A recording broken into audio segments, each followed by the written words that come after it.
Hello, everyone. You're listening to Northern Flights, a Park Pro podcast keeping you up to date with the people, tournaments, and culture of disc golf in Canada and beyond. Consider becoming a Patreon today at patreon.com/parkpro. Find us on Apple, Spotify, YouTube, or wherever you get your podcasts. Today's episode is brought to you by DiscGolfPark. And now your hosts, Andre, Jesse, and Matt. Hello, everyone. We are back. It's been a minute. I feel like now the season's rolling, we're kind of on a bi-weekly podcast schedule here, unfortunately, but that's just kind of the way it goes with coverage, all the coverage editing that we have to do, and obviously disc golf to play and schooling and all that other jazz. So, on this week's episode, we have some YouTube coverage that came out, so we're excited to chat about that. We had the Canmore Big Bear, the Canadian Disc Golf Tour stop number 3 was last weekend. And a little bit of Portland recap, Zootown, and some other news. So, yeah, we're very excited about this episode. It's it's been a while since we chatted. So why don't we talk about what we did in disc golf in the last little while? I feel like there's a lot that's happened. So, Jesse. Yeah. When did we talk last? It has been a long time. 2 weeks, I think. 2 full weeks. So after TCO, you, Jesse, and it's been you've been 3, 4, maybe even. So feels like a lifetime. Yeah. We probably just spoke after TCO and then nothing since, right? Yeah, I think pretty much. Yeah. Disc golf. Played the Fernie tourney. Played stop 3 of the tour in Canmore last weekend. Caught a casual round with patron and nearby Frisbee legend Thomas Kuhn, who you will see on round 1 coverage in Canmore. So, yes, and no spoilers. Yeah, not much. I could tell you about the craziest Fernie round of all time. Yeah, I want to hear it. Let's go. So Matt might not have heard about this, but everyone at the tournament did, because when I do silly things, I tell everybody. So I started the tournament 6 down through 6, like dripping gold. And as soon as I checked the scores to see that I was 6 down through 6, I immediately bogeyed my way up to finish the round +1. After thinking, if I shoot less than 12 with 12 more holes, that's every second one, I'll be really mad about this. Yeah. So that hurt a little bit.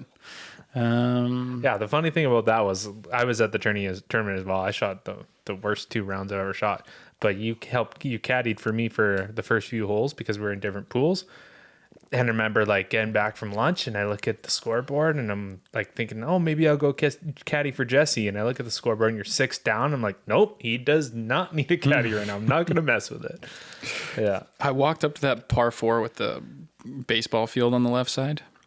And I was feeling myself pretty heavy. So it's I can throw a sidearm flex into the sky and eagle this hole. It's only 400 feet. And I hit the top of the post of the fence coming back in, pin high. That would have almost automatically resulted in eagle, or if I went OB past the island, a tap in birdie. Didn't work out. Ended up taking a bogey there. And then I just forced every hole after that. There was no flow. There was no rhythm. And yeah, it was all downhill from there. Man, this is great timing, Jesse, because I want to make a suggestion, and I was doing some reading in this old psychology textbook, and I found this thing that I don't know why people aren't using in sports, and I think you should check it out. It's called a lobotomy. Have you considered? I would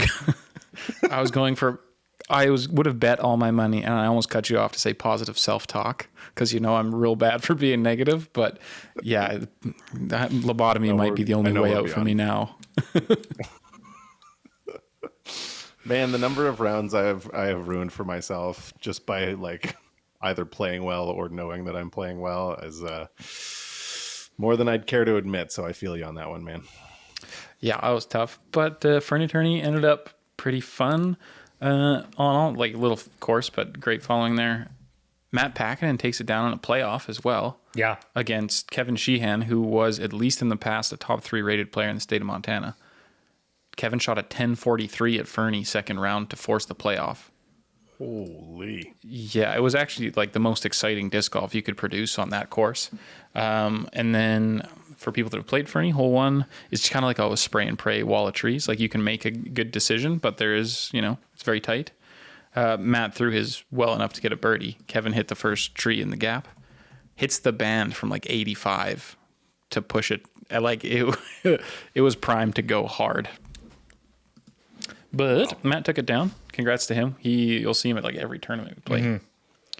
Matt Packinen's great, man. I saw him win a playoff in Sylvan Lake here in Alberta, and he is cool, calm, and collected under pressure. He throws as smooth on a playoff drive as he does on the first drive of the day.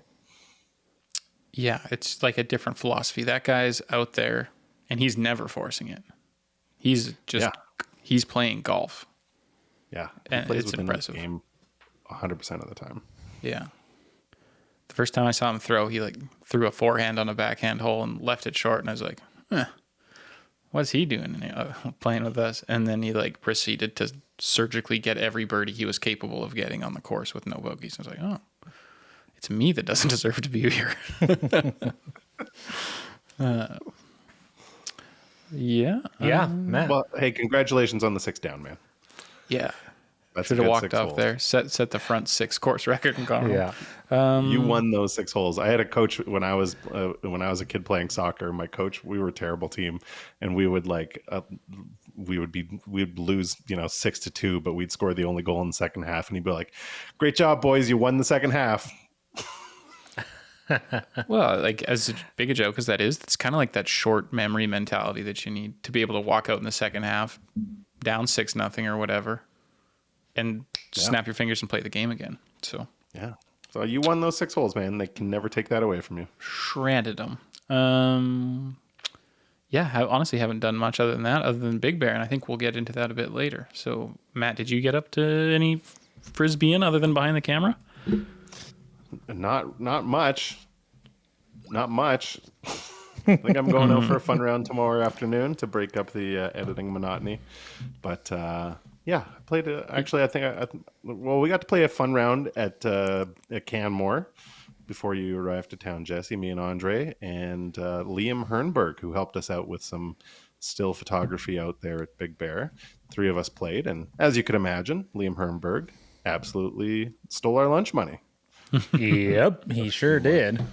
Yeah. And I'm rusty, and it showed. So, but I beat Andre. Ooh, congratulations. You know you Just beat because someone. you're back and we missed you, Jesse, I'm not going to hit the ham horn on that one.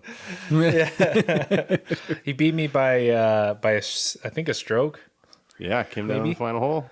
Very exciting. Came down to 18, hey? Yeah. Wow, that's a crazy thought to have. And that might be my least favorite hole that I may have ever played. It's hole 18. Because it's just a slugfest It's just uphill. a slug. It's like I just strongly dislike uphill shots in general, and that's like for me 6 uphill shots in a row. Yeah. Through trees, because obviously I'm going out to the right into the trees. Then you have to shoot it uphill through trees. Oh, yeah. And if you get off the sides, the footing is horrendous. Mm-hmm. Yeah. Oh, I hear you. I had a guy tell me that they thought that hole 15 at Raven's Nest was a more fair birdie. The other uphill of doom hole. Yeah. And I was like, whoa. But then started thinking, there's so much more trouble if it goes really bad at 18 on, Canmore there. Yeah, totally. It's just like a forehand out the gap, right? Yeah, that's the thing. Is like through the gap, and then it's a giant hill. It's like if at Raven's Nest, if you get through that gap on 15, you're fine. Like you can potentially get a par. If you're smart and you lay up to the bottom of the basket, if you keep going for it and you keep rolling down, then you might be hooped. But yeah, I guess you're not getting lateral rolls over the path down to the bottom. yeah, You never have bad footing. The really tricky thing enough. is it's uphill, but it's also uphill in the mountains. So for most of us that don't live at that altitude, we're already dealing with the fact that all of our discs are more overstable than they played 99% of the rest of the time. And you want to throw something even less stable if you're throwing uphill. So guaranteed you're throwing one of your discs in a shape or in a circumstance that you wouldn't normally throw up most of the time when you're playing. And then you got to hit a tunnel with that disc.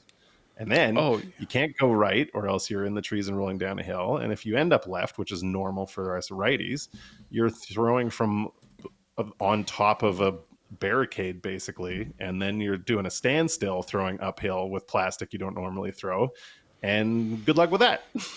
Oh yeah, nightmare. And that's the thing. I'm throwing a mostly new bag because I obviously don't tell a Discmania, but I don't practice or haven't gotten the opportunity to. And yeah, nothing was nothing was as flippy. No, leave it in. It's funny. I didn't have anything super flippy for doing those types of shots. So walking out to my final round, I had Maddie throw me a tournament stamp astronaut off the balcony, and I threw it for my first tee shot of the round, having never thrown it before because I knew I needed something flippier than was in my bag. And that's about as flip. That's your trick shot flippy disc, isn't it?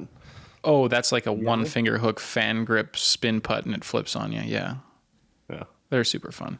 Hard to control, but super fun. Yeah.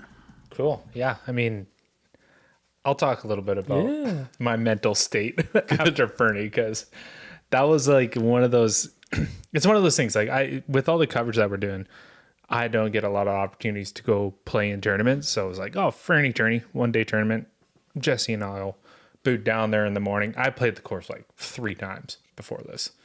And don't get me wrong, I love the course. I think it's one of those courses that it's a really good course to learn on. It's like park golf, but with a lot of trees and obviously out of bounds and a lot of danger. So I proceeded to throw 2 780 rated rounds in a row. And it was just I just like good? I forget. Well, I don't remember how the numbering system works. Is that good? Yeah. Yeah, Even if you rearrange the digits, there's no way this ends up very good. No. Unless you add a 1 to the end and put it backwards. But yes, you taught 1078. Good job. If you'd thrown a completely different score, it would have been really good on. Yeah, exactly. But it was the weird thing was like my goal was to just go there and play disc golf in a tournament environment and have fun, and I did exactly that. So like it was weird because it was one of the more fun tournaments I played in, like great cards, like a lot of fun, but I just played so bad. I felt like I was a new player. I don't know what was happening. It was just I couldn't get into any rhythm. My putt was gone. Like I think if I had a 20-foot putt, I probably would have been better off laying every single putt. But yeah, it was just nasty. But so then, I was kind of doing a little soul searching afterwards, the whole, why do I play this sport? But, it didn't take long. It took, I think, the next round in Canmore that I played. And I was like, oh, this is why I play this sport. Well, it definitely wasn't the best golf I'd seen out of you and Fernie, but I think you're right. You had some pretty good group mates. For the part I caddied for, at least, everyone was nice, supportive. No one was messing around. To the point where it was, derailing tournaments focus, but also super friendly and kind still without. Yeah. And it was, I kind of took it as an opportunity because I was obviously in MA2, playing in MA2. I got the opportunity to play with some fairly new players from Calgary who didn't know a lot of the rules, the PDGA rules. And, I'm not like an expert, but I know quite a bit of them. And so there was a lot of really positive rule talk and discussion, and it was kind of nice being able to, I don't know, in a way, kind of mentor these new players into what it's like to play PDGA tournaments for. Yeah, it must have been special. You just said the phrase "positive rule talk," and I have never had that in a tournament round. Well, yeah. I don't know. They were being new players. They're pretty receptive. So. Yeah, I think that's good. If you can be honest and say that you're not an expert and take it as good feedback versus as there might be a stroke attached to this by the end of it. So I'm going to claw tooth and nail not to have this happen. This is a lot more productive, and it really kind of keeps the group intact. Totally. Yeah. It is tough if you don't know that there are rules, first of all, and secondly, like if you don't know that rules are actually meant to be enforced in tournaments. Like I remember I was playing League in my first year playing, and one of my now friends, I made a putt and I was walking it to the basket right after it left my hand, and he was like, well, if you're playing a tournament, that's a foot fault. You're not allowed to do that. And my immediate reaction was to get super defensive about it, and I was like, what is this garbage? And now you know, in hindsight, obviously I know, like, man, that was a nice thing for him to tell me in a league round where it didn't matter. Like, he was doing me a huge favor, teaching me the rules of the sport. And my immediate emotional reaction was like, this is stupid. Rules are stupid. What does this guy think he is? No one told me that before we started. Yeah. It's like, yeah, but the PDJ shipped you a rule book when you signed up, buddy. Maybe not for Edmonton League, but you know. I don't think I'd actually signed up at that point. Yeah. Yeah. Cool. Yeah, that's all our personal disc golf that we've done, other than, you know, obviously a lot of editing on Matt and I's side. So, you know, and speaking of editing, we are very happy to announce that we have released the Tournament Capital Open coverage. So that was the first stop on the Canadian Disc Golf Tour. Coverage is out on YouTube now, all 3 rounds of the MPO, and a bonus, the lead card final round FPO coverage is out as well. So Yeah, and I just saw, our number 1 patron and fan, Dan, commented on the final round saying, we got better camera work, we got better editing, and we had better commentary. We are doing it. That feels so good. yeah, no, it was a blast. It was a blast, obviously, to do all the commentary with Jesse on it as well. And, you know, the nice thing is I go and do a little final watch through, and it's just such good disc golf. And I was like, I had my bowl of Hawkins cheesies, not a sponsor. I had a crate for Hawkins cheesies, and I have my bubbly, and I was just like, I'd go through and I'd just make sure everything was right. But I was just watching this disc golf, and yeah, it was just fantastic. Disc golf was played. And if you haven't watched it yet, head over to YouTube. I venture to say it's probably even more interesting than this podcast, but How dare you? who am I to say? But it was a blast, and we hope you guys enjoy it. You know, we're very proud of the product we're able to put out now. So yeah, it's kind of on to the next one for editing for Matt and I. So Foxwood is the other one we have in the bag, and yeah, we're very excited to release that probably in the next couple weeks is the goal. And obviously, you know, we're just talking about it. Canmore, Big Bear, the Canadian Disc Golf Tour. Back to TCO. Watch the FPO coverage. Oh, yes. For a single camera, it looks beautiful. And Julie and Gabby killed it on the commentary. I don't know if they've done it before.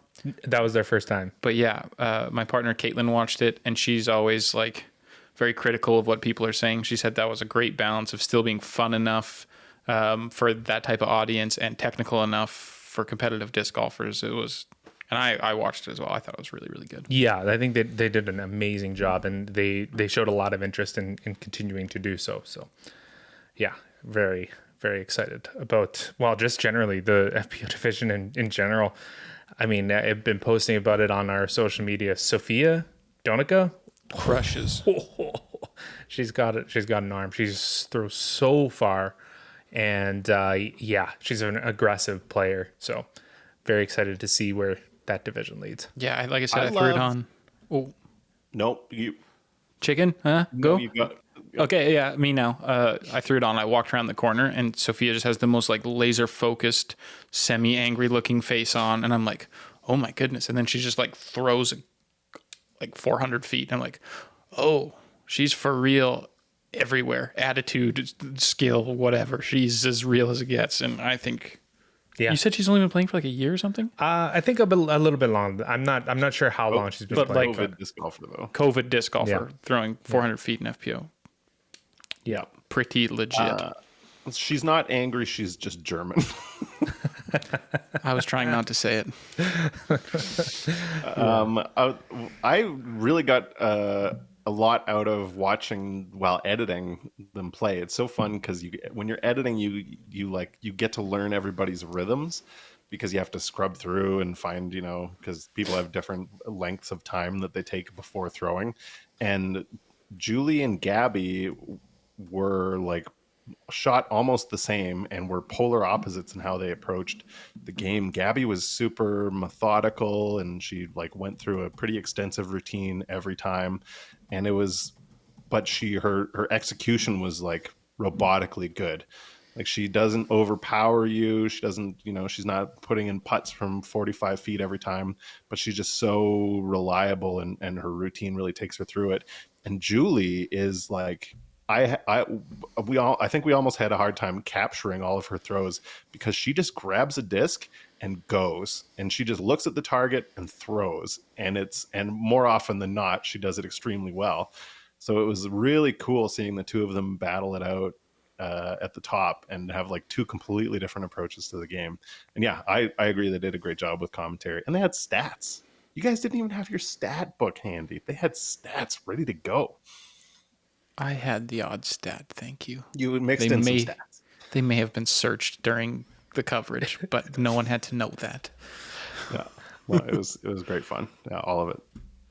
So, Yeah, well and I done, mean, it's that's the nice thing about commentary is like you always learn, and I'm sure they learned a little bit about what they could do better, and we learned what we could do better. So, which is pretty much nothing. I think we nailed it. So, that's one of those things, like hearing recordings of your own voice. I hate listening to my own commentary so much, but it looked beautiful, so I know the rest of everything was at least true. Well, that was like one of those things. I generally like I'm not super confident with the commentary, but like listening back, I was like, oh, actually, like we did pretty good. So I'm happy. I think our biggest sin is we spoke over each other a couple of times because we're both so excited to talk about what was on screen. It was a great disc golf. Wasn't noticeable. You guys did great. Perfect. Cool. Another big announcement is we reached 1,000 subs on YouTube. As of like, I grant you the permission. As of like yesterday, this morning, something like that. So yeah, hit 1,000. Yeah, gotta love it. Very exciting for us. And I hope that the channel just keeps growing. So I mean, if you're a fan of the podcast, if you're a fan of the coverage, like it, share it, subscribe if you're not subscribed already. So it goes a long way for us to be able to not only potentially, monetize on YouTube, but also showcase, that we have stats for sponsors and getting some support that way. So really appreciate everything that you guys do for us. And, actually, while we're on that note, if you're not a patron, sign up for Patreon, because your support on Patreon goes a long way. It helps this podcast. And again, things like coverage, it's, in my mind, we kind of designate it towards upgrading equipment. I feel like that's a good pace. And so, we're starting to pay off this podcasting equipment, and, the next thing is better cameras, which means better coverage. So we're using a screwdriver as a bottle opener down here.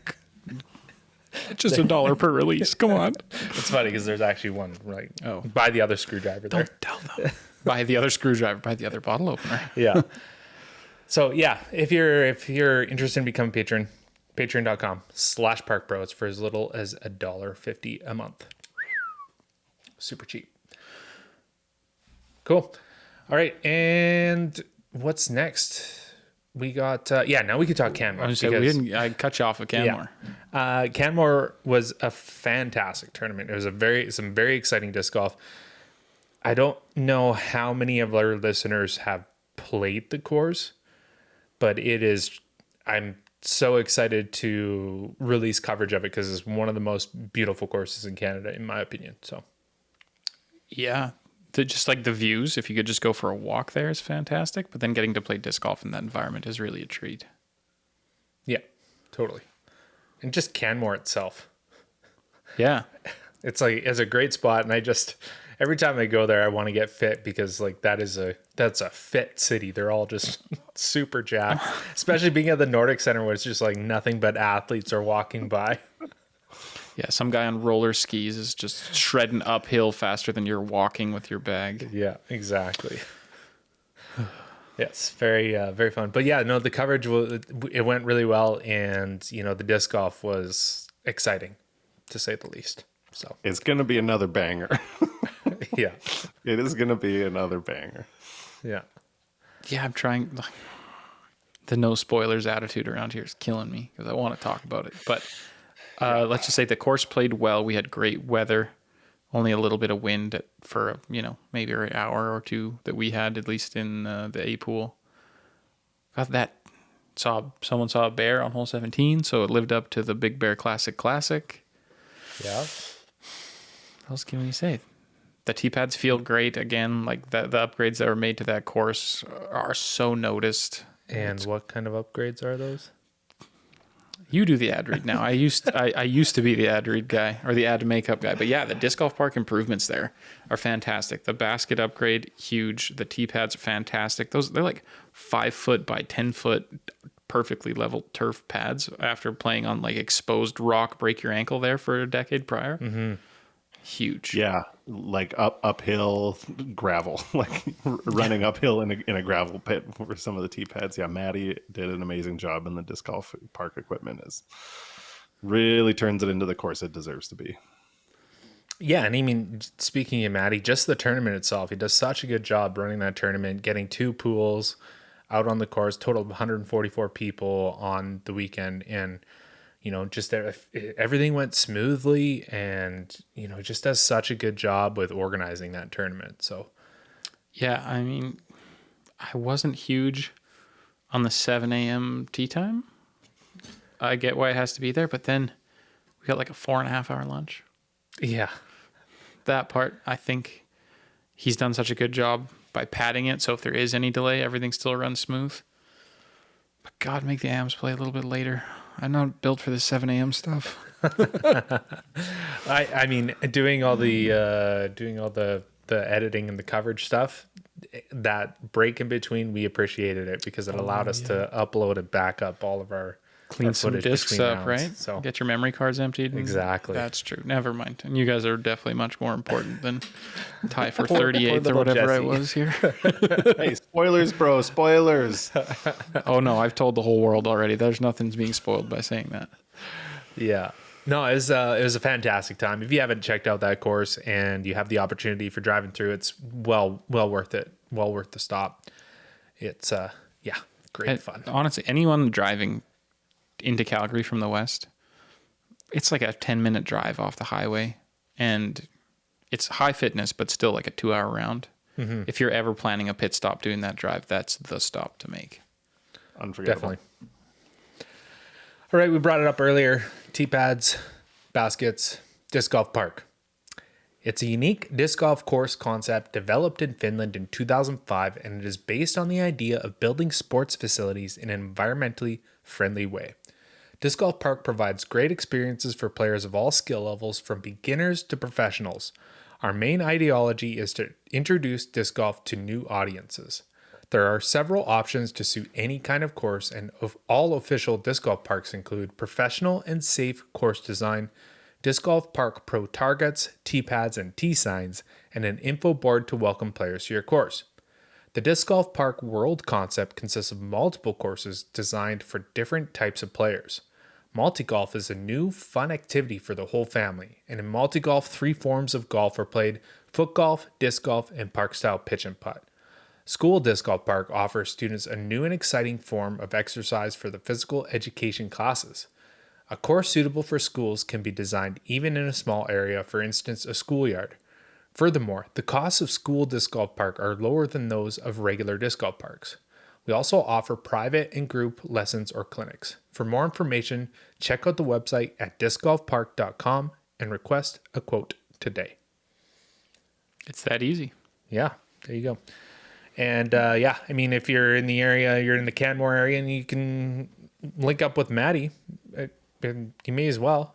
And I actually think he's got a tournament coming up. I think a little tournament maybe in July. He's that new course that they're putting. They're going to debut the jumping pound course? I think so. Yeah, and then I think they have a work party this weekend or this coming up here. But very exciting. I'm excited to try that that course out. So yeah, Maddie invited me up to check that out about a month ago privately, and I was busy, and I really wanted to see it. So, and I think, isn't that tournament like the same weekend as BC Open or something? I think it might be like the weekend before. I hope so, because I want to that. check it out, like you said. Yeah. It's a smaller tournament, but it'll be fun. Speaking of podcast listeners, if anyone needs one bedroom for BC Open, I got a fresh opening. You're not allowed to snore, drink, smell funny, take too long in the shower, make noise after 9 o'clock. But if you fit the bill, shoot me a DM. Why don't you just say no Matt Blysacks allowed? Here, I thought he was talking about me. I led with the snore for Andre, but yeah. Yeah. Cool. All right. Yeah. Send us. You can send us a DM, or if you have Jesse on Instagram at jesse.tamalti. Send him a message. See, this was actually just a twist to get my Exactly. Instagram handle out there. Yeah. All right. Let's talk Portland. I mean, it's this kind of stuff is tough because we've been pretty busy. So I mean, I didn't catch much of the action, but obviously, keeping up with the leaderboards as we go. It looked like it came down to the wire between Adam Hammes and Aaron Gozic, and I think it went to a playoff. I think Gozic had a chance. We were just kind of briefly watching the last couple of holes. Gozic had a chance to win it on the 18th hole, missed his putt. Didn't he catch the right side chains and fall out? Yeah, That could have sealed it. Yeah, and then left his putt to push to the next hole. I think he left it short, so maybe some nerves getting to Aaron. I feel like he does that though. Like that's classic Aaron Gozic in my mind. Aaron is kind of like a newer name on the pro scene from when I've been watching, and I gotta say I have not paid that much attention to him. Obviously, him and Paul's showdown at Worlds was huge, and he's kind of been in the mix the last couple weekends here, but not a guy I've got the details on if this is a classic Aaron or not. But I will say it's definitely a standout performance from Adam. Yes, definitely. And Adam's go ahead. I was looking it up. He played when he was a kid for a few years and then came back to the sport in 2016 in MPO. So he's been around, but yeah, he's a little bit newer to the pro scene. Yeah, not like an established name that you've got a decade worth of tournament history on anyway. Mm-hmm. And I don't remember if it was, I think it was OTB. It was not that for long ago where I think he was in the lead at one point, and he's kind of going into the middle of the second round or middle of the third round. And I'm not sure what it was, but it just kind of fell off. And unfortunately, it didn't pan out again. So we got closer to the win again. So hopefully you can pull something off. Yeah, maybe if someone in the comments has like a big Aaron Gossage moment to share, we can check out. Because when I hear that name, I just think like T25th in the cash solidly, but not really in the mix. Oh, we got the Google box going. Maybe we'll find something. But I feel real bummed that I didn't watch it because the rave reviews about the course, the clips that I saw looked beautiful. The lines were awesome. It's just like such a beautiful property as well. The biggest mature trees, but also having the really nice cut grass fairways for the most part. Looks like a dream place to play the game.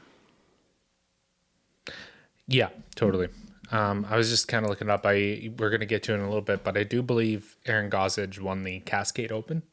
Oh, which was the week prior to this. So he's maybe just running on, he's playing some good disc golf of late. So, but that's a Silver Series. So he kind of got a monkey off his back. He did not. Ricky Wysocki won the Cascade Challenge. I was gonna say. Dang, I could have sworn he won something recently. He came in second at a different one. OT. That's what it was. Totally. Well, it's cool to see Rick come back and just kind of unload a win on his second tournament back. Yeah. That's pretty sick. Totally. And actually, if we're talking about the big heroes, Ricky wins. Paul Macbeth, did you see what he did in Estonia? I heard he wasn't doing so good. He finished T31. Whoa. Yikes. And the lost to the Jomez cameraman. Yeah, Joey Tamale tuned him up. Crazy. And by tuned him up, I think he beat him by one, but still. That's tuning him for Paul. Yeah, that's rough. That's a rough go. Yeah, not even quite in the mix. I think he shot a couple 980s or something like that. Totally uncharacteristic of him. I'm wondering if it's just a complacency showing up to Estonia thinking he's the big hero. Mm-hmm. Or jet lag, whatever, from travel.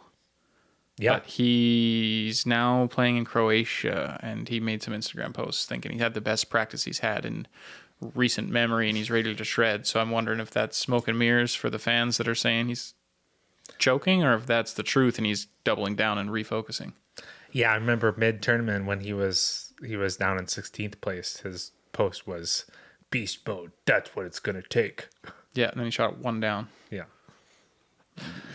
Oh, poor Paul.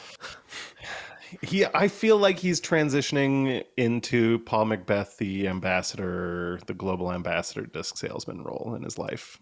He's not old, but he's certainly not, 24.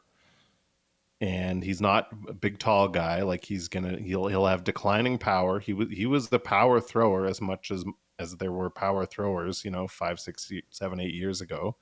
And now, the big, tall, lanky kids are kind of passing him by on that front. He's had a bunch of injuries over the years, and even if you heal from each one of them, they add up. And your body, as it gets older, you just feel different parts of it. And he's been grinding away like a maniac for more than a decade at the sport. Like it's bound to happen eventually, and this might be the time, and he'll win more tournaments for sure. But like, I think we're starting to see the Paul Macbeth becoming, Paul Macbeth, the guy that travels to Europe to get people interested in the game more so than to eat everybody's lunch over there in every tournament. It's interesting. Yeah. So what I'm hearing is Matt thinks that Paul's washed up. That's what it sounded like. Yeah. Paul's washed. It'd still be hard to pick against him for the Worlds.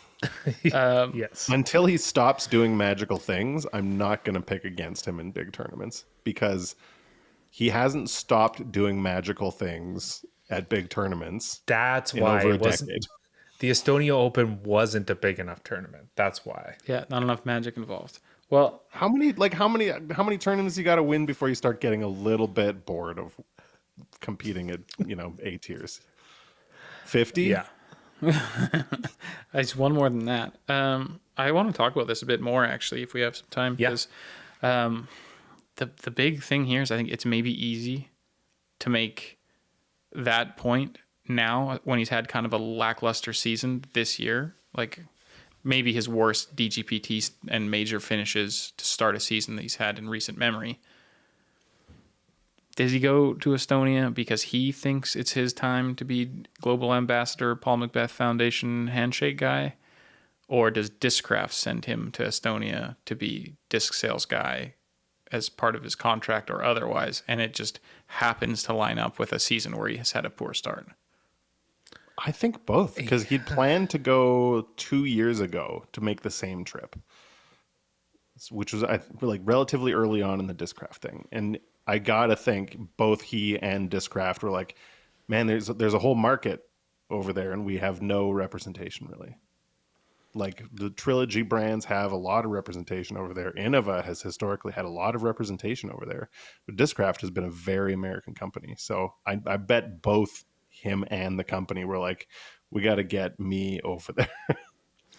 Yeah, I think that's right. I think Discraft has the most room to grow in Europe by far. Like Prodigy and Latitude have so much market share. Innova just by legacy and having some good players sponsored over there. But you look at these lists on like UDisc or something live of a European only event and click on some people with sponsors. Prodigy, Innova, Prodigy, Latitude. Like I've seen one player in all of Europe be sponsored by Discraft ever. An Estonian lady that I ended up playing with half a decade ago, but it's just not there. Yeah, and it's kind of, in a way, it's kind of the opposite with Latitude here, though. Like with, Latitude does not have a lot of American representation. Absolutely. That's probably going to change, but they have the best FPO in the world. European, but still like the values everywhere. Yeah. And they had Rick forever. And I always have this idea, and it's maybe totally fabricated, but like the marketing money from the Trilogy brands might have some overlap. Like Westside is a joint ownership between Latitude and DD. They have Matty O, right? And it's probably those two guys paying to get that to have exposure. Ricky is the dynamic discs guy, but he came off, called it coming home when he left Innova after being with Latitude prior. Mm-hmm. So I don't know. With dynamic disc being bought essentially by Latitude. Yeah, House of Discs owns both now, as far as I understand it. Is it all the same pot and they just want to put a more American logo on Ricky? I don't know. Yeah, it's interesting. I bet that's well, they signed him before they fully owned Yeah, but Dynamic like you Discs. can't imagine this kind of stuff wasn't in the works at that point, right? It's only Probably. a year, pretty much a year and a bit before it got announced. So Yeah. Yeah. Paul Macbeth has yeah, won 145 tournaments in 400 tries. crazy. He's That's won pretty nuts. more than a third of the events that he's played in. I guess that's okay. And he's been playing MPO since he was like, what, 16? I think so, something like that. Yeah. Jeepers. Yeah, that's crazy. I The don't other thing- think he's the- washed. The other I thing don't about think so either. Discraft, and I just happen to be wearing my Discraft hashtag, definitely not a sponsor, but they Hashtag maybe one day. maybe one day, the most massive European acquisition you can get that you totally glossed over, guys. KJ Nybo, who has been with Innova for most of his 60 years. over a dozen Danish national championships. Yeah. That seeing that move, like it's so like inconsequential of DGPT Pro stuff, but to see like I got like what happened for that to go down. The KJ's got signature T-Bird for a guy that doesn't really perform on the world stage very well. He's got a collection of 20-year-old CE discs that most frisbee heads would die to have, and he said, "Let's throw Discraft this year." Like, is there money that sways you as the 45-year-old multi-time Danish champ to sign with Discraft, or do you have a falling out with Innova because they don't want to give you the signature T-Bird if you're not doing anything flashy anymore? Like, it's just such a strange thing to see. I think they just understand that he's an ambassador of the game. Like, you don't have to get DGPT points to be an ambassador of the game. He's the guy in Denmark. I know there's a really good player who's touring in the States now, Hjalte Jensen, but everybody knows KJ Nybo over there, and he runs tournaments. I'm sure he designs courses. Like, if you can pay him probably not an exorbitant salary to be your flagship over there in Scandinavia, at least in the Danish part, that's worth something. Totally. And that's kind of maybe how I should have phrased my question. Like, how much did they pay him to get him to change out of his like lifelong comfort zone? For he's not like a marketing guy who's going to be on every poster in the world. But like you said, he's probably the most important boots on the ground guy in Denmark if he is running tournaments, putting stuff in the ground, because everyone knows what name to call if they need something. Yeah. All I know is he had a full-time job when he was with Innova, and I don't know if he does still or not. It's possible he does, but he was certainly not making a full-time living playing disc golf for Innova. No, and that's why it's so interesting. I didn't expect that. He got free discs and $250 every time he wins a Danish C tier. Is Discraft giving him? No, but seriously, that could be what it is, like a performance-based thing. Or Yeah, and his sure. Discraft said, "Here's $10,000 a year in cash, so you can actually, take it a little easier, and not grind so hard." Yeah, We'll phone him up for the next podcast. Yeah. Yeah. yeah. Get him I'll on give him here. a call. All right. I do want to get back to the Portland Open a little bit because Max and Thomas both ended up in the cash. Yeah. It was awesome to see. So coming, playing really well. What did Max end up 38th? And I think Thomas ended up one behind him or something. Yeah, something like that, right around there. So Max was a tie for 35th. 35th. Yeah, pretty good. So Pretty good finish. Yeah, nice to see them make the cut and play the final day. So Got enough money to fill the tank of gas in that big bus he's driving around. potentially fix the big bus. Oh yeah, I don't know. The Max do we know what happened? I haven't checked in. Yeah, We'll we have to didn't check get in an with update. Max. But he had his rig towed off the road. His giant, 35-foot RV. It'd be pretty brutal to cash at a big event like that and then just be like, oh, lulz, goes. just kidding. Yeah, I mean that's the challenge with tour life, right? Like you're fighting to make cash, and you still have to maintain these vehicles and other parts of your life. So I don't know. I thought that was I mean, it's nice to see Max and Thomas doing well down south, obviously. And then the other storyline is Tatar dominates again. And I guess my question is anyone get a catcher this year? Like, is it just, is it another Tatar year? I think if Paige gets a little bit of hate in her heart and some deep rooted desire to win, not like a show up on the day and want to win, but all you think about kind of win that she's had before, she still has the tool set to take on Kristen. But Kristen's consistency and everything, outside of that, it's a Kristen mistake that loses tournaments now, not somebody else's play that wins them, it feels like. Yeah, it's interesting. She's killing Yeah, she threw down a 10-18 rated second round. That's crazy. That's awesome. Yeah, she's fantastic. I mean, I don't even know what else to say about her. It's just, she's great. And I don't think she's going to stop being great for a little while now. So No, I don't think she stops.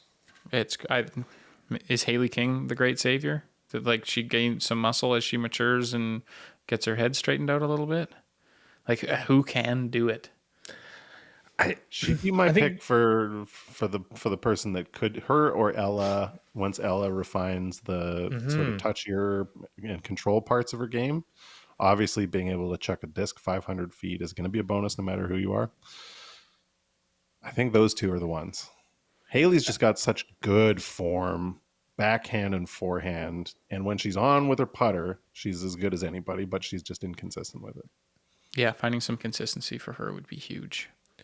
and it's, I don't want to say Kristen came out of nowhere because it was a little bit of a build up, but that's another avenue that could happen is, you might see someone from Europe come over and start to dominate. And the other thing is, you're starting to see a lot more female athletes enter in. So I think there's probably women that are just getting into the sport now who are so athletic and just, all it takes is one of them to just really dedicate their life to it. And Yeah, like an athlete that catches it young, like an Ella Hansen that starts playing disc golf at a Haley King age, and then you're going to see something really remarkable, I think. Yeah, it's interesting. I'm very excited for the FPO division to see how it grows and how it where it goes from here. So yeah, that's all I had on Portland, and we have the Zootown coming up this weekend. So that's pretty close to where we are here. It's one of those tournaments that, it's almost a hop and a skip and a jump for Jesse and I to go down and, well, Jesse could play in it. I could go watch it. I couldn't play in it either. But we do have some local-ish competitors in it, which is pretty cool. The spring runoff tournament that was this year in Lethbridge was made a qualifier event for it. I know some American guys came up and tried to qualify and didn't quite make the cut. Which is good because some of our guys got to go down. That would be Casey Hennemeyer, Timon Salzgeber, and Noah Higgins. Ben Loggins. And Benny Buckets. Ben jamming those putts Loggins. Ben jamming. I tried. Nice. You did try. Yeah, I really did. Thomas Kuhn? TK is going down too. I forgot that he made it in. Or maybe Timon isn't in it and it's Thomas. No, I saw Timon was at the top too. Yep. So Timon and Ben were the qualifiers from that's right. From spring runoff, and Casey and Thomas and Noah, I think, were just already signed up for it. Oh, they made like the final ratings based in or something. That's cool. Yeah. So that'd be exciting. I believe this will be on Disc Golf Network. So if you have a subscription, you can watch that. And obviously they'll have post produce on Central Coast.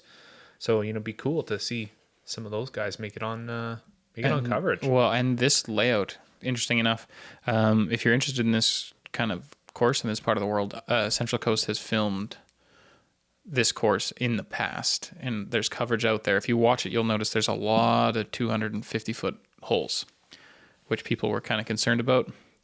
I've heard there's like 7 or 8 new tee pads for the DGP tee layout on that piece of property. And this course is crazy now. In fact, we saw a super crazy happen. Did you see Andrew Marweed's practice round? I didn't know. Marweed gets his practice round in. He aces a 630-foot hole. Ugh, Excuse that's me. nuts. Yeah. And it's a kind of a signature hole at Blue Mountain where you're up on top of this hill and it drops down and continues and you throw over the trees and kind of try and weasel your way in there. Very, very beautiful, iconic hole. Never thought I'd hear of anybody acing something like that. Yeah. That's crazy. Yeah. I would love to see what line he took and how it flew, or if it took a 100-foot skip or what happened, because that's just remarkable. The other notable thing about the Zootown Open is that it will end up in the final 8 of our bracket for longest tournament name competition, which we have yet to announce. I just made it up now, which is probably why we haven't announced it yet. It is the DGPT Silver Zootown Open, presented by Inc. Realty Group, driven by Innova. What was the other one that was brutal? Was it like the Texas States one or one of the ones in that Yeah. swing? Good Lord. Yeah, we'll have to actually put those in and see what has the longest name. That's great. Because I think, is Brian the TD technically? Yeah. Brian Beardham? Bjorktomt is a guy that's he's come up to a bunch of our tournaments here in Western Canada. So Yeah, he's a big spread the word supporter. about the tournament. And he comes to he's an old head type disc golfer. He's been with Innova forever. But he was at the Fernie tourney. He comes up for the 1 day C tier, and I think it's like a 6-hour drive for him. Yeah. He goes to the Lost Egg every year. He drives like 12 hours to play on tones on the side of a hill with cactus spikes on. There's a lot of history at that tournament, though, that I could see. He's part of all why. the ones that Yeah. have been running for a long time. I really respect for what he's done for the game. Totally. Yeah, that's Yeah, very cool. in the running is the DGPT Silver Innova Open at the 28th Annual Texas State Disc Golf Championships. Good. That's a mouthful and leftovers. We got to rein this in. Guys. Yeah. Yeah, it's too funny. I don't know. I was thinking when we're doing coverage, I'm thinking if like a name gets too long, I don't know how we're gonna fit it on like our intro screen or whatever, because it's like kind of set in stone, that size width. So It You just do like a will be little- the intro screen. yeah, Funny animation where a second rack of words falls down or something. yeah, exactly. It'll be like Star Wars. Yeah. Love it. I got another Zootown thing quick before you jump on. And Ben was telling me about this at Big Bear that I didn't realize. There's a hole at Blue that I don't know the number of. It's 250 feet straight uphill.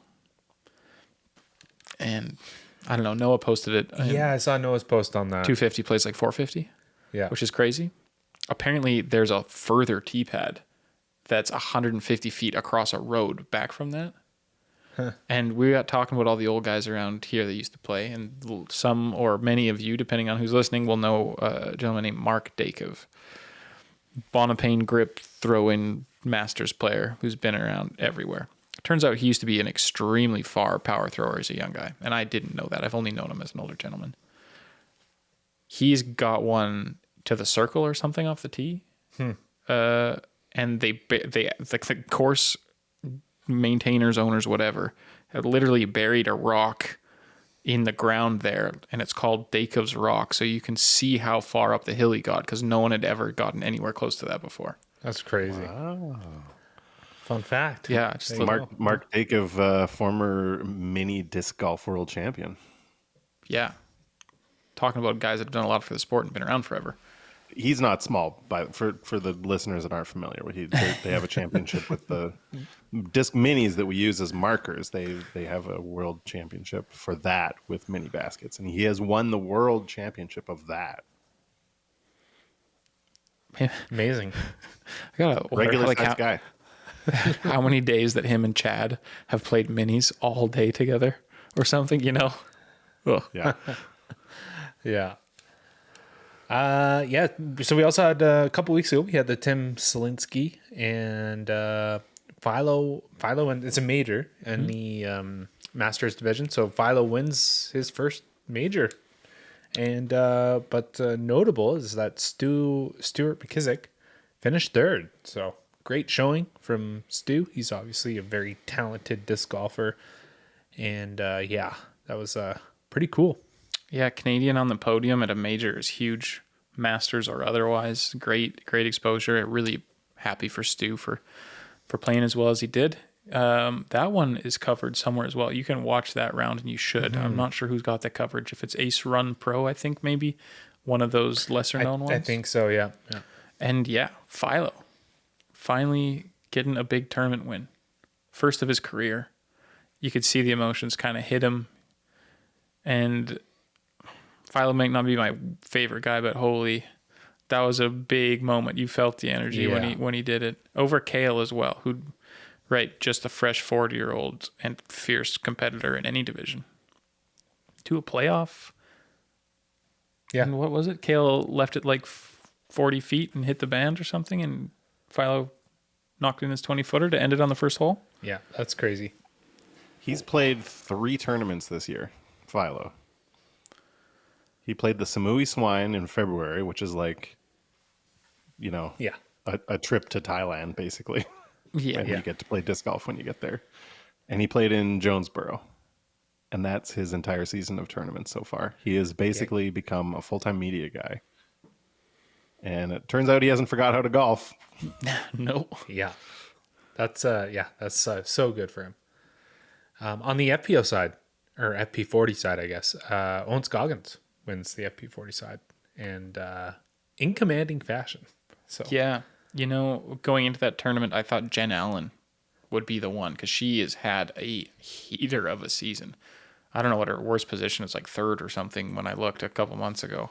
Shredding everything, but you would be silly to sleep on Owen Scoggins too, because You can't beat Owen. yeah, talking about people that are deadly in any division. Owen Scoggins. Owen Scoggins, so good. So that was same weekend. We kind of touched on it a little bit, the Cascade Open, where Wysocki won the MPO, and then Cat Merch won the FPO.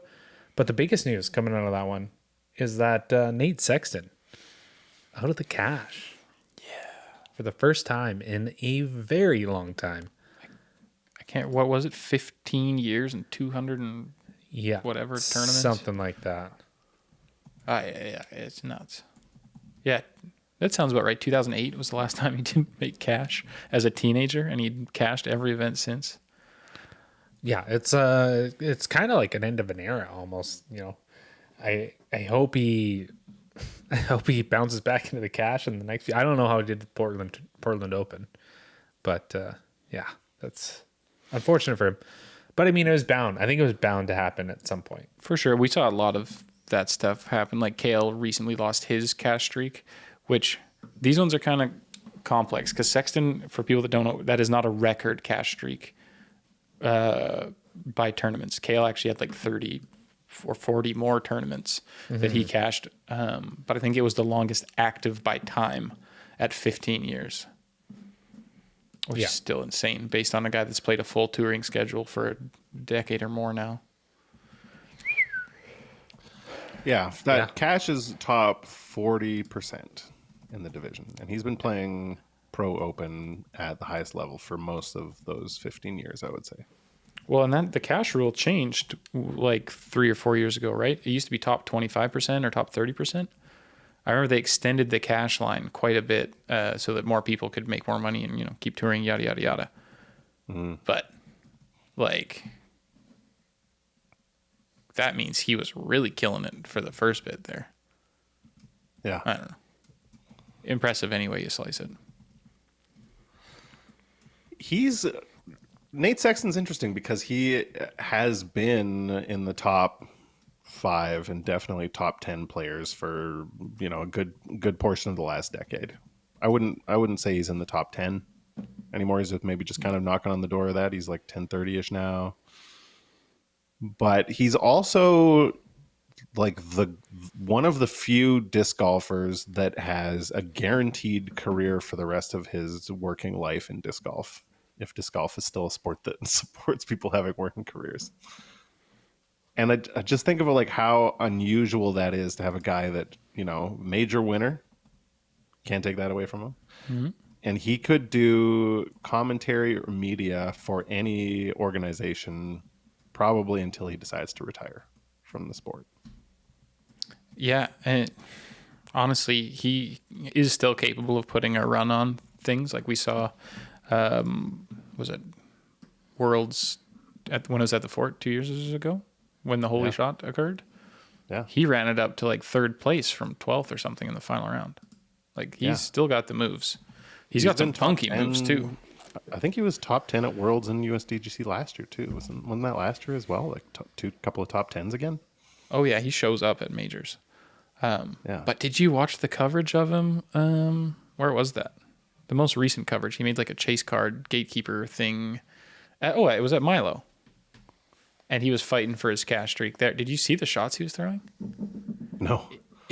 Watch this just for the Sexton. He's throwing rollers when everyone's throwing air shots, weird rollers, and he's throwing the most elaborate and complex forehand shapes successfully that I have ever seen. And I thought that the Nate Sexton forehand thing was like throw a flat sidearm, it always fades out. Reliability is consistency, and consistency is, blah, blah, blah. No, this is like taking 4 different angles, late flip up, coming back underneath branches. Really, really impressive skills. Skills I didn't actually even know that he truly had. Maybe I've told this story on the podcast before, and if so, I do apologize. But when I got to see him at 2018 at Canadian Nationals, there's a hole, I think it's a par 5, where you have to throw down a tight tunnel from the pro tee pad, 400 plus feet up a tunnel, and then it takes a 90-degree turn to the right, and then it's another like 500-600 feet past that. It's later on the course. That 18 and I had Hillcrest? Not 18, but it was one of I think it's the longest one at Hillcrest. And so as a spectator, you're out on the fairway and you kind of, there's no crowd control, so you just sort of get to pick wherever where you stand. And I had tried that hole in a practice round and couldn't get out of the gap no matter what. So I was like, okay, well, maybe I figure, on a max forehand, this is about how far I could throw, so I'm gonna move back like 60-70 feet from there, and I'm gonna stand here and watch these discs come and land at my feet, because it's a tunnel shot and they're just gonna be sort of laying up through this tunnel. And he blasted an orc that was probably still going 60 miles an hour head height past me up a tunnel, and went another like 100 feet past me. And when a pro throws a disc hard, it makes a sound like nothing else. And just to see a guy like pipe a shot up a tunnel like 430 feet on a forehand, land in the perfect spot, I was just like, man, this guy knows what he's doing. This guy might even be a professional. Yeah. Just inhuman things. Mm-hmm. Oh, I just had a weird thought before we move on. Talking about his future career, about being commentary guy, Firebird guy. He retires. He becomes Scotty Cameron of Firebirds. He sits there and designs Firebirds. Yeah. No. I don't know the Scotty Cameron reference. Oh, Scotty Cameron is like the most well-respected putter in ball golf. And they're underneath the Titleist umbrella, but they're all hand-milled faces and all this kind of stuff. So Innova is Titleist, but he's Scotty Cameron of approach discs and tunes Firebird shapes. He's like in the shop with their metal molds, and he's just like filing down the edges of the flight plate mold. And he's like, everything else is CNC done. He's hand sanding these puppies out with 400 grit metal paper. That's not the worst idea, to be totally honest. If you don't put his name on it because he's a player, this is handcrafted. Because he said in an interview on Flight Paths, hey, check out our rival/friend podcast, Flight Paths, They had an interview with Nate Sexton. He said that the flat top Firebird that became the Sexton Firebird was sort of to his spec. Yeah. So he took a Firebird that's, traditionally a bit of a domier disc and said, man, if you can make this a little bit flatter, it's going to fly a little bit straighter, a little bit longer, still super reliable and overstable. Mm-hmm. That's, I think, the thing that people don't talk about as much is it's like, yeah, it's a cool disc. He's a cool player, whatever. But also the flat top Firebird is just a hell of a disc. Yeah. Oh, yes. Totally. Almost as good as the FD3. Almost as good as the FD3. Almost. Also, Owen Scoggins, we kind of glossed over this. She's the second highest rated professional in the world still. In her 40s.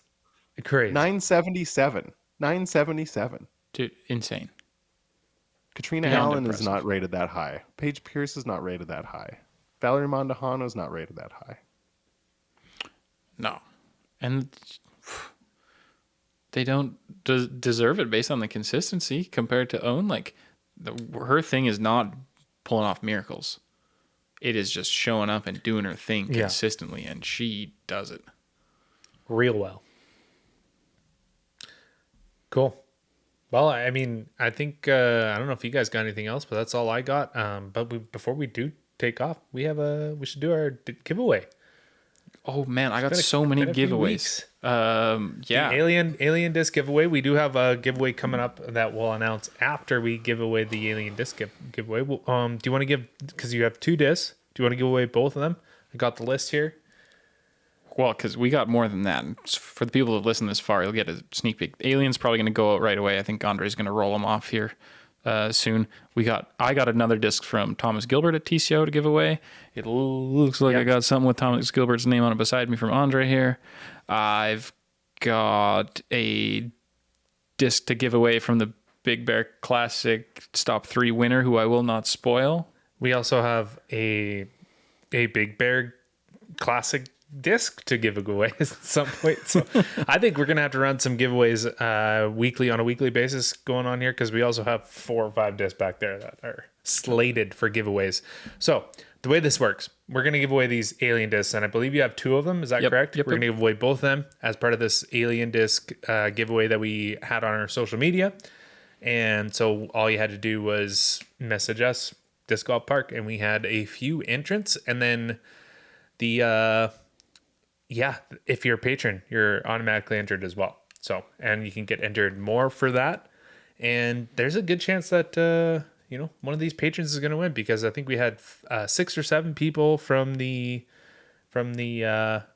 socials message us. And then we had, I think we're up to 16 patrons now. So we're, making it. So do we want to do it so if they've won one, we black them out so they can't win twice? Well, the way I think I'm going to do this is each one of you guys is going to pick a number between 1 and 24.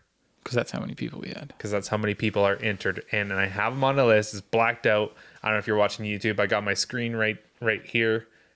And Jesse can't see the names on the list. Can't see the numbers. So I'm going to ask one of you guys to start us off here. Yari Curry was my favorite hockey player growing up, and he played for the Edmonton Oilers, and he was number... Not a clue. I have no idea what number they are. Edmonton Oilers. Do you see these jerseys? Yeah, unfortunately. Staring at them all podcasts. Did you find those in a dumpster or what?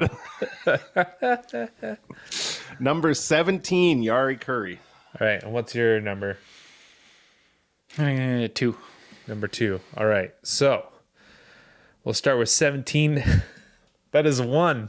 Thomas Kuhn gets it for being a patron. So I'm sure we'll see Thomas at some point in the next little while, and he'll we'll hand that over to him. And then number 2 is Karen Isu. Karen Isu. Congrats, Karen. Congrats to Karen. She messaged us on the socials. Yeah, I mean, with all these giveaways, there's never been a better time to become a patron, because, like I said, automatically entered in to win all of these discs. And then, if you message us or if you do what is required to win the disc, you get entered in twice. So I think this next giveaway, we have a Thomas Gilbert Coalesce signed by the man himself, we previewed this on the last podcast with that we had Thomas on for an interview. So yeah, you can win that guy. And I think the way we're going to do this is because we have 1,000 subscribers now. If you are subscribed, or if you're not subscribed, go subscribe, because you have to be a YouTube subscriber. And then all you have to do is we'll post this on Instagram. Just like and comment and tag one person in that comment. And that's how you can win this Coalesce. Oh, I got another disc to give away. I bought a Terry Hong signature disc to give away at Big Bear, and it's the twin sword, and it's like a double overmold. Interesting. It's crazy. It's got like 3 stripes where the overmold pops up and pops back down. All right. Crazy. Exciting. Okay, so we'll get to that one and many more in the coming weeks, but this week it's a Coalesce up for grabs, signed by Thomas himself. And yeah, so we'll give that away the next podcast we run, and then yeah, we're gonna keep giving away stuff. I think. Yeah, we're at that point. This one looks a lot better in person than it does on camera. It's very blue in person. It looks very brown here. It's very pretty. Anyway, Yeah. get signed up. Get an awesome disc. All right. So I think that's it. Congrats to our winners of our giveaway, and like I said, like, subscribe, comment on our Instagram post, and you could get your hands on that disc and listen in next week for see if you won. That's all I got. You guys got anything? Back in the day when I used to do this podcast, I used to leave people with silly questions at the end of the day. Well, got any? What's your favorite drinking vessel that's not intended to be a drinking vessel? Favorite drinking vessel not intended to be a vessel? Let us know in the comments. Are you asking us? Are you asking us right now? I guess we are now. I was going to let it go however it went, because this is going to be a half-hour think. Because I don't have an answer to my own questions. Yeah. No, we'll leave this one for the comment. No, I got it. It's my hand. Your hand. There you go. Take it everywhere. On the trail, at home. Okay, I got one, but it's a loophole one. My favorite drinking vessel that's not a vessel. You say mason jar, I'll kick you. No. Okay. Disc, and the reason I say that is because it's not my favorite drinking vessel for myself. It's my favorite drinking vessel for a dog. For the dog. Genius. Loophole. All right. Good answer. Yeah, thanks. I'm going to go with a riverboat. I got drunk on a riverboat one time, and I would say that was my favorite drinking vessel. You dirty guy. Nice. Amazing.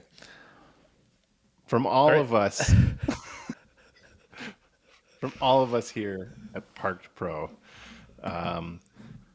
listen, some people are going to want to, they're going to, and all you just got to, pizza.